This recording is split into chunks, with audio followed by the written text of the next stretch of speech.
So my son now is 2, and I always tell his mom, our role as parents aren't to dictate what their life is. It's to give them the tools to live their best life. Like I want, what are your interests? I'm not going to tell you do this. I'm going to ask you what do you want to try, and like, hey, I want to try ballet. Cool. I'm gonna buy you all the stuff for it. If you only do it for a month, whatever. Like I gave you the opportunity to try it. You tried it, didn't like it. Whereas when I was a kid, it was a different world, you know. So a lot of the things that I wanted to try, my mom would explicitly tell me like, "Oh no, you can't do that because it'll come across as feminine or like white or something." Right. So you know, I had to like go on my own a lot because I didn't have that opportunity presented for me. I had to go take it and find it myself.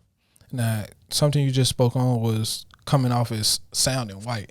Now, that's never been something that I could understand, because just because you talk proper and you don't use slang, that doesn't mean that you talking white. Yeah. That means you're speaking like a person.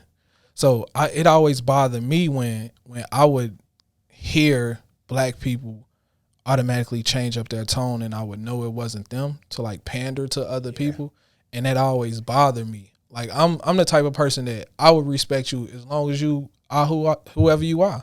Like you don't have to fake like you something to do anything in this world. Yeah. If somebody don't like you, they don't like you. They never gonna like you, no matter how much you pander to them. Yeah, for facts. But so I don't believe in pandering or changing. Like I don't necessarily change my tone, but I for sure change how and what I'm saying.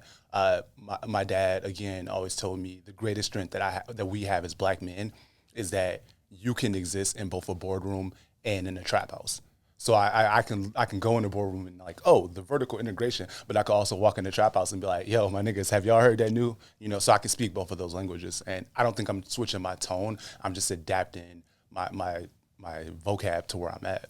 And that's what to me makes a black man powerful in this world. You know what I'm saying? If you can adapt to any situation that you in, and you can once again have a dinner with a Fortune 500 CEO, you know what I'm saying, and then go back to your friends and they don't see the change in you. Nobody can see the change in you. I think that's what makes everybody more powerful as people. Yeah.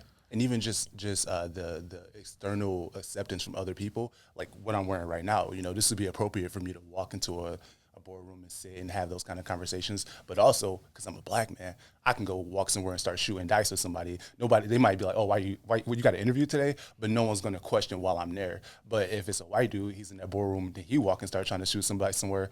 Oh, that's the ops. That's the, you know, Facts. For sure. You got a wire on. We're not trusting that, bro. We're going to move our game over here. All right. Now, you spoke on it a little bit, but how was it growing up in Michigan? I grew up in Highland Park, like I said. That's basically Detroit, completely surrounded by it. So that's effectively where I grew up, was Detroit.